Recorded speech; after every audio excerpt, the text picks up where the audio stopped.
Yo, I'm Fila, and in today's video, we're gonna make a smoothie together, and I'm gonna tell you what I think would make for a dope 7-day trip in Cusco, Peru. If we haven't met before, you're probably asking, why does your opinion matter? And that's a fair question. I traveled around Cusco for about 6 weeks, so although I'm not a local, I think I have fairly good insight. And we're gonna start with the first day. The first day, realistically, you're gonna get there and be exhausted because Cusco's at 11,000 feet. And I don't know where you live in the world, but I can almost guarantee it's not that high.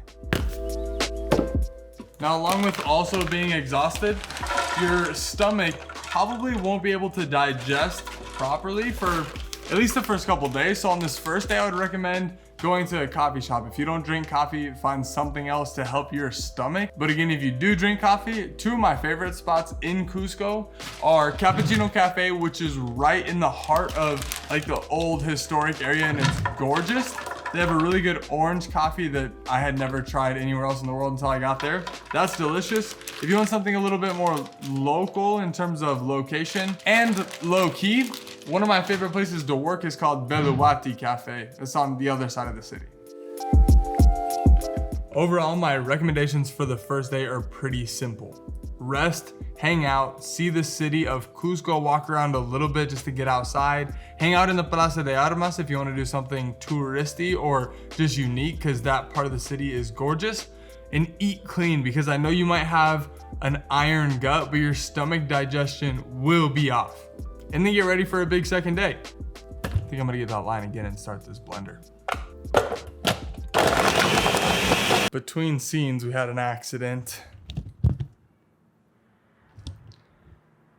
I'm sad to say it's not the first, and it probably won't be the last. For day two, what I would say is do some type of regional experience. Cusco as a city gets a little bit touristy, especially in the downtown area, because it's only a few hours from Machu Picchu. Like, this is everybody's home base, but there's so much rich indigenous culture around the Cusco Andean region that I think you would be remiss to not do that. While I was there, we did a Pachamama celebration. Pachamama is Mother Earth, and the people in that region find so much value in Pachamama and celebrate her. Now, while you're there are a few regions you can do that in. Pisac is a really good one. You can go out and find a bunch of experiences and locals there. What I would say here is make sure you find as genuine, and I should just say a personal connection is much better. It's sometimes difficult to see how these things are gonna play out, but sometimes they're really good and sometimes it's obvious people are just in it for the money. I would be comfortable handing out the information for those that we did the Pachamama celebration with. Just send me a DM over on Instagram, something a little bit more personal than just dropping it down in the description so I can, give you their information personally. But they were incredible. They walked us through and showed us what they were doing and told us kind of why they were doing it and what it meant to them. If you do speak Spanish, that's a huge bonus. But if you don't, there's ways around that. Another reason for keeping this as like a cultural, physically calm experience is because your body's still adapting. You are so high in altitude. Don't be surprised if you wake up a little groggy the second day. But this type of experience is what I would recommend early in your trip while you're in Cusco. Also, if you're gonna go to Pisac, I would recommend taking a colectivo. Colectivo is like the local public transportation. It's almost little vans and buses that take locals around to the different cities around there. And that in and of itself is an experience. On my saved Google map list for Peru, I have the locations for the different colectivo stations because they have certain places that they leave from in Cusco to go around to the neighboring cities. And it's kind of hard to find, but I definitely recommend it. 1, it's local. 2, it's cheap. 3, it'll be an experience in and of itself.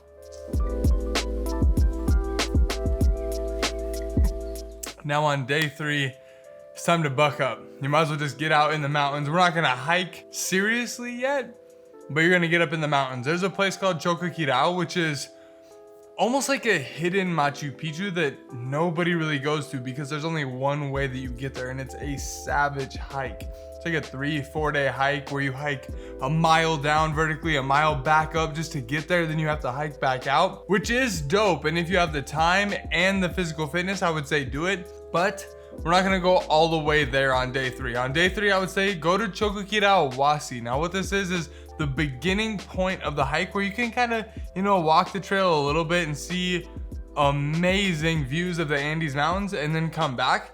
But the overnight stay here is ridiculous. The views are insane and the price is so cheap. I think you pay like $15 a night for this cliff edge view of the Andes. That's a view you'll never forget. So as a whole, day 3 will consist of getting out there because it's a little bit of a drive. You can take a taxi or a colectivo of some sort. The trip out there is a little bit more pricey because of the distance, but the overnight stay and the views are 100% worth it. Now on this one, day 3 kind of bleeds into day 4 because you're gonna stay the night there, but stay the night, enjoy the sunset, enjoy the sunrise, and then get after it on day 4. And then, well, day 4 is up next, so you'll see what happens next.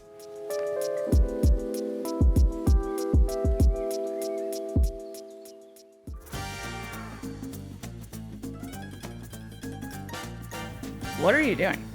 I'm trying to find Peru. I believe that's Western Africa. Oh. Instead of looking at this book, have you seen Ryan's travel maps? Ryan's whose? Hold on, where is that? This is South America. You were looking at Western Africa. Big difference, buddy. Got it, okay. Whole ocean in between there. Got it. So for Peru, there's 101 different locations for all types of things. Just really good recommendations for things to do in Peru. Ah, are those personal recommendations on each one? Absolutely, with a description on what you can do there and what you might see. Oh, I'm gonna take this and in the phone too. All right, now back to day 4. Almost took the whole tripod down.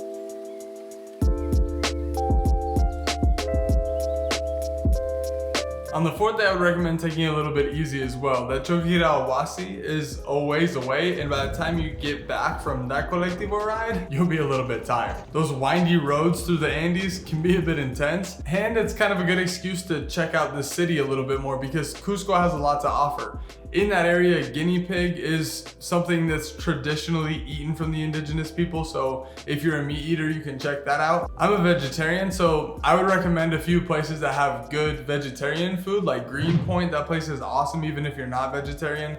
There's another spot called Prasada Veggie Food that's really good, and the environment is super unique. You sit on the ground and it's a super peaceful location to have some good food. You could go up to Sacsayhuaman, which is a place that you walk through and see some of the architecture from way back in the day, like the big rocks that are cut out and used as walls. The stonework is unreal. And lastly, that night I would recommend going up to a bar or club or night restaurant up on the hill in Cusco, because Cusco is kind of in this valley, and as you get up the hill, the view back down of the city is gorgeous. Come on, bike. Somebody's probably down at the bottom waiting for us.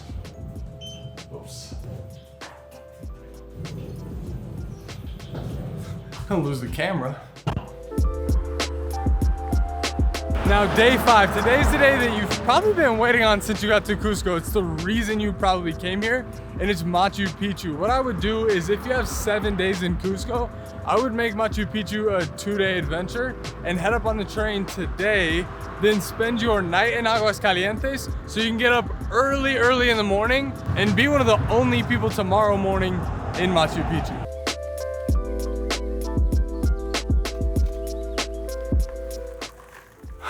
The big day, Machu Picchu, day 6.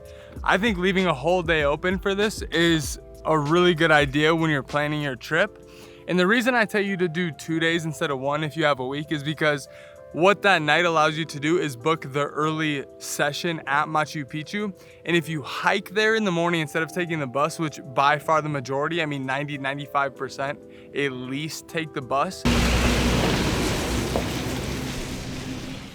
Lame. If you hike to the top before the entrance actually opens at that first time slot, you'll be one of the first people there because the buses won't leave until they're full. And in my experience, the buses didn't get full before the park opened itself, so the buses kind of leave late. But if you hike, get up early, get your flashlight out, do the 1.5, maybe 2-hour hike up to the entrance, you'll get there alone. And you'll walk into Machu Picchu, and besides the other hikers, you'll have Machu Picchu to yourself. You'll walk to the top, you watch the sunrise almost in isolation. And that moment in itself, I think is worth 2 days. You're seeing one of the world wonders almost alone.